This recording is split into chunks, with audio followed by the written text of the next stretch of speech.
Have you ever had that feeling, like something just stopped you, right when everything was finally going well? Maybe you were about to land your dream job, and then suddenly you backed out of the interview. Maybe you met someone who felt like the perfect match, and out of nowhere, you ghosted them.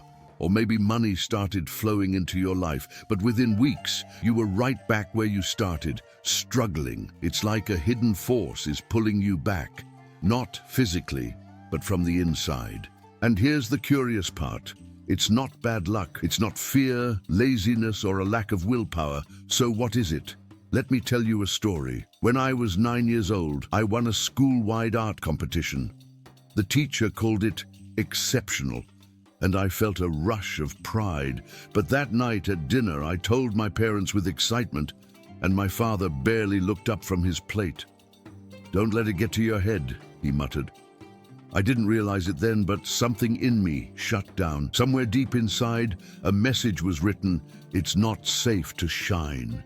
Years later, I would find myself sabotaging promotions, deflecting compliments, and hiding my work. Not because I wanted to, but because a part of me had been programmed to do so. So here's the real question. Are you really making choices, or are you just running a script you didn't even know was installed? The answer, backed by neuroscience, is startling. By the age of 7, your subconscious has already absorbed most of the beliefs that will shape your entire life. According to research from the University of Minnesota, over 90% of adult behavior is driven by patterns learned in early childhood. Most of them subconscious. You were programmed, and not maliciously, but by people who were also programmed. These early codes form an invisible blueprint governing how much success, love, health, or happiness you feel comfortable receiving. Like a thermostat set to a specific temperature, your subconscious will quietly adjust your life to match what it believes you deserve. This explains why people can spend years working hard, reading books, doing therapy, and still feel stuck. Because no matter how much you consciously want something, you will always attract what you unconsciously expect. But what if that script could be rewritten? What if you could locate the code, understand it, and replace it? That's not just wishful thinking. That's neuroscience, and it's exactly what we're about to explore. If this message is resonating with you so far, make sure to hit that subscribe button. We're just getting started, and there's so much more ahead to help you understand and rewrite the invisible code shaping your life. Once you understand that you're not broken, but programmed, something begins to shift. You stop asking, "What's wrong with me?" And you start asking, "Where did this come from?" Here's what science tells us. From birth until about age 7, the human brain functions primarily in a theta state, a slow brainwave frequency associated with deep meditation and hypnosis. In this state, children don't analyze or question, they absorb. Everything they hear, see, and feel becomes a building block for how they'll later interpret reality.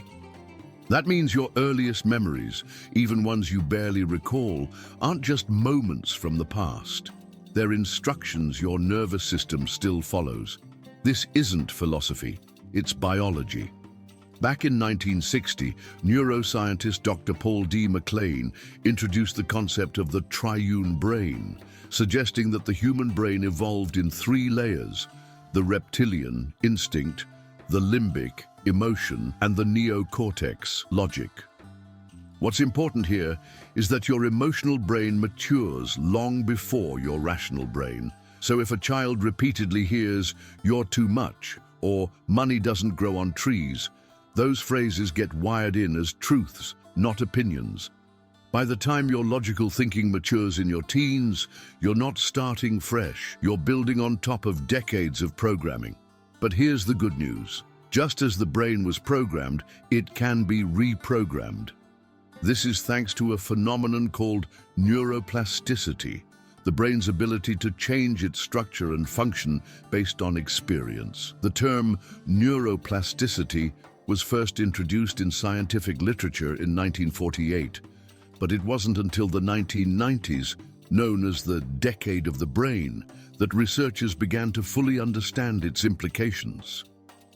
Today, studies from institutions like MIT, Stanford, and the Max Planck Institute have confirmed that the brain can form new neural pathways even in adulthood, especially when learning is combined with emotion, repetition, and conscious effort. So what does that mean for you?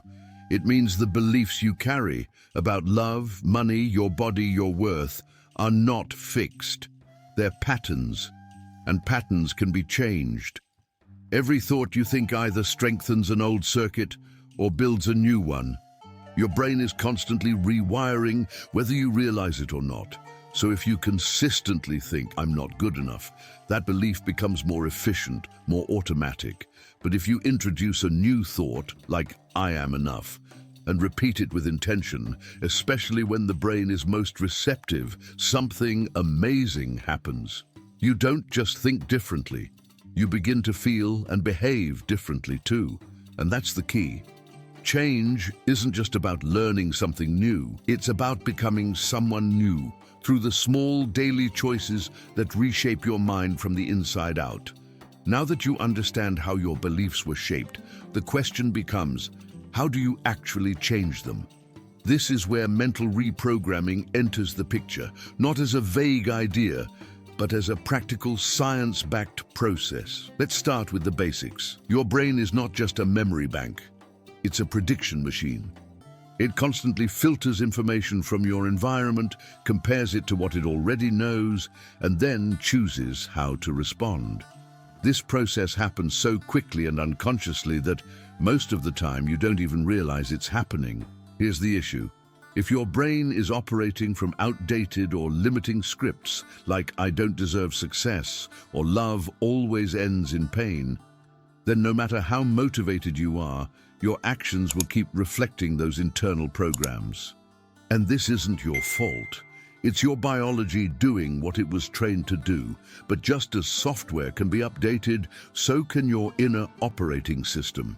One of the most effective ways to reprogram the subconscious is through intentional repetition combined with emotional engagement. Why? Because the subconscious doesn't learn through logic. It learns through patterns, emotion, and lived experience. Let's break that down. Repetition is crucial because it strengthens neural connections. The more often a thought is activated, the more automatic it becomes. This is known as Hebb's Law, 1949. Neurons that fire together wire together. So when you repeatedly think, "I am safe" or "I am worthy" in emotionally charged states, you're literally building new brain circuits. Emotion acts like glue. According to neuroscientist Dr. Candace Pert, emotions are the bridge between mind and body, door. When a thought is paired with a strong feeling, like gratitude, excitement, or even vulnerability, it penetrates deeper into the subconscious. State of receptivity is also key. The subconscious mind is most open during transitional brainwave states, especially early in the morning, just after waking, or late at night before sleep. In these moments, your brain shifts into alpha and theta waves, allowing new suggestions to bypass the analytical filter and settle into long-term memory. So what does this look like in practice? It can be as simple as speaking affirmations before sleep, but not robotic ones. You must feel them, visualize them, let them live in your body. Imagine yourself stepping into that version of you, calm, confident, abundant. Some people use audio tracks or guided meditations. Others prefer journaling or somatic practices. What matters most is consistency and intentionality. Mental reprogramming is not about lying to yourself. It's about teaching your brain a new reality, one that aligns with who you're ready to become. And the moment your internal identity changes, your external life will begin to follow. For centuries, spirituality and science were seen as opposites, one grounded in faith, the other in data. But what if they were simply two perspectives describing the same truth? Let's take a closer look. Spiritual teachings across cultures have long described a kind of inner vibration, an energetic field that shapes our external experience. Words like aura, frequency, or alignment have been used for generations. But now, neuroscience is catching up, and it's revealing just how literal these concepts can be. The heart, for instance, isn't just a pump. According to research from the HeartMath Institute, the heart generates an electromagnetic field that extends several feet beyond the body. This field actually changes based on your emotional state: anger, gratitude, anxiety, peace. When your heart and brain are in sync, this is called coherence. And when coherence is present, your thoughts become clearer, your reactions more balanced, and your nervous system shifts into a calm, receptive state.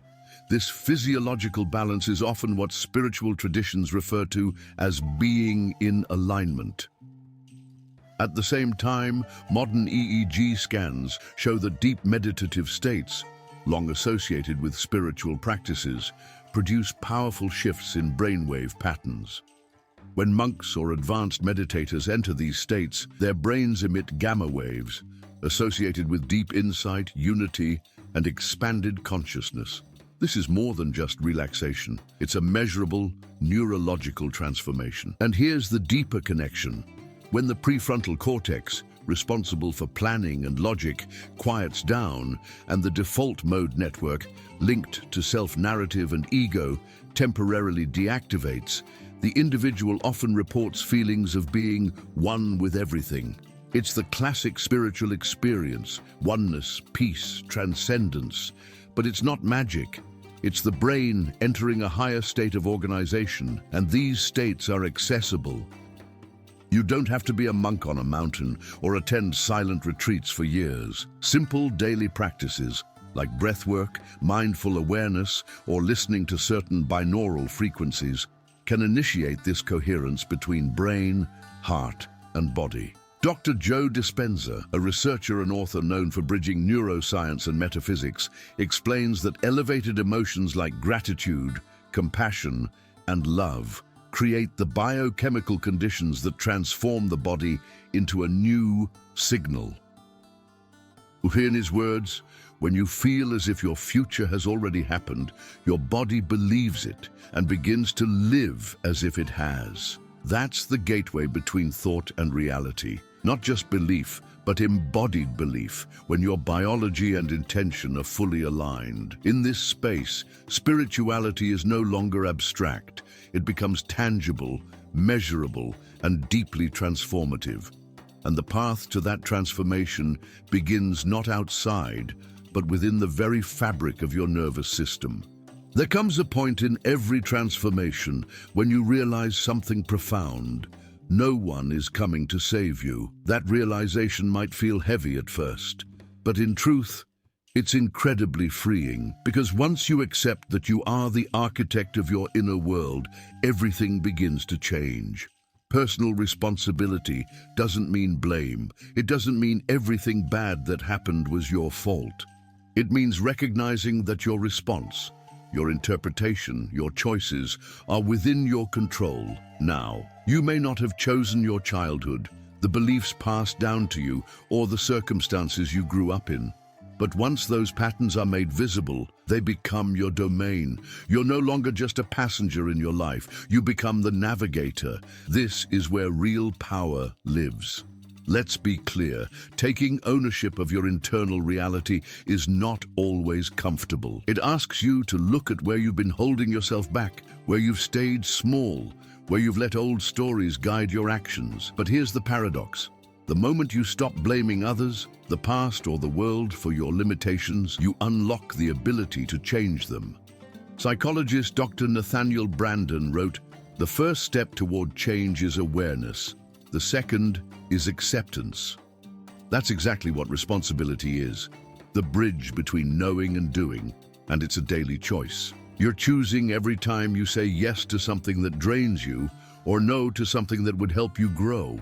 You're choosing each time you avoid your truth to please others, and you're choosing every moment you believe a thought without questioning where it came from. The good news? Every new choice sends a message to your subconscious.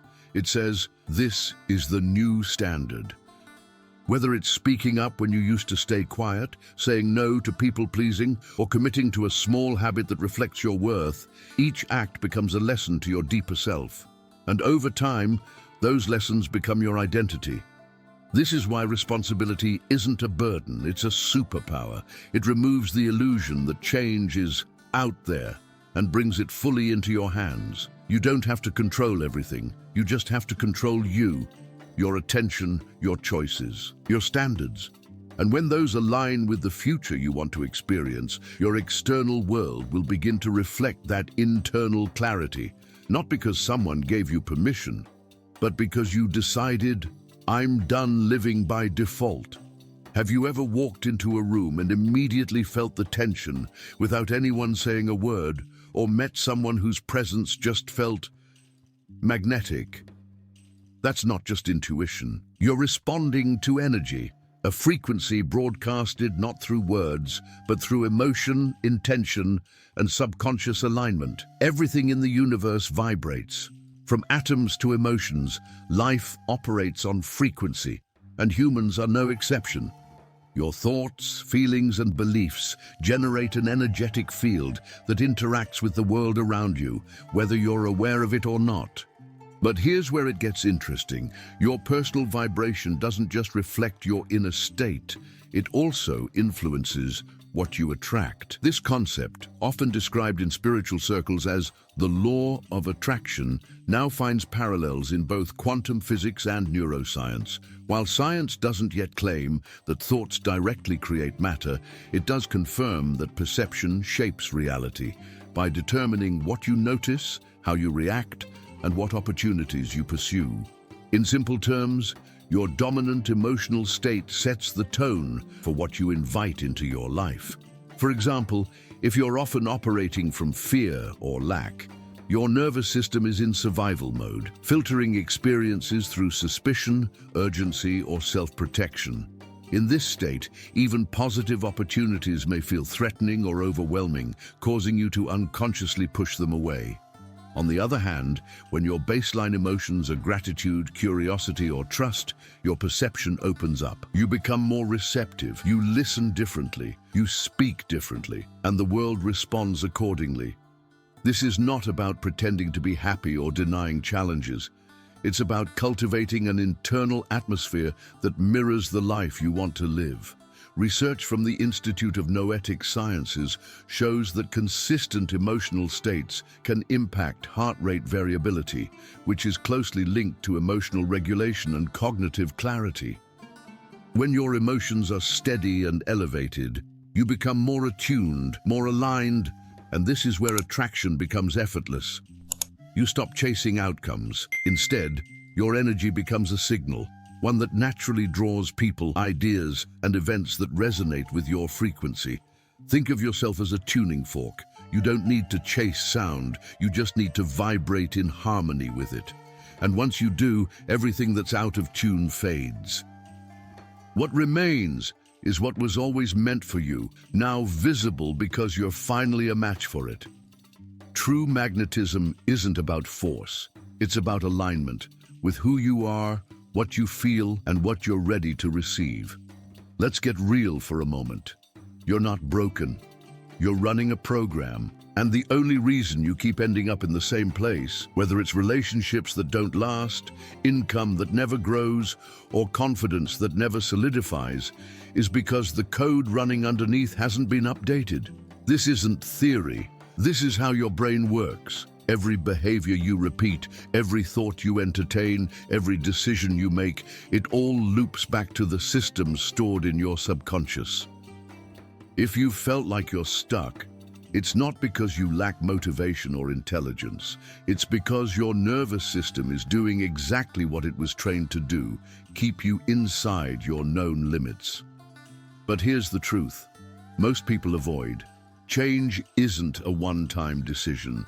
It's not a burst of motivation or a big dramatic moment. It's a discipline, a daily effort to choose different actions, form better thoughts, and hold yourself to new standards even when it's uncomfortable. Neural pathways don't change with good intentions. They change with repetition. Just like brushing your teeth or tying your shoes became automatic through practice, your new identity is built the same way, by doing it again and again until it sticks. So stop waiting for clarity. Stop waiting to feel ready. That version of you that feels confident, clear, and aligned, you don't find that person. You become them through behavior. Walk like the version of you who knows their worth. Speak like someone who believes what they have to say matters. Show up like the person who belongs in the room. That's how the subconscious learns. Not through books, not through theory, through consistent evidence. And here's what you need to remember. You're not starting from scratch. You're rewriting. And yes, that takes time. But every single moment you choose to act in alignment with who you want to be, you're closing the gap. Eventually, it won't feel like effort anymore. It will feel normal, natural, because it is who you are now. So the next time you ask yourself, why does this keep happening to me? Flip the question. What part of me keeps choosing this? That shift is everything. It's the line between being driven by your past and directing your future. You already have the tools. Now, it's about putting them to work. If this content made sense to you, don't stop here. Go ahead and hit the like button, subscribe to the channel, and turn on notifications so you don't miss any future content. Now, watch this next video where I'll show you another essential step to transform your reality. I'll see you there.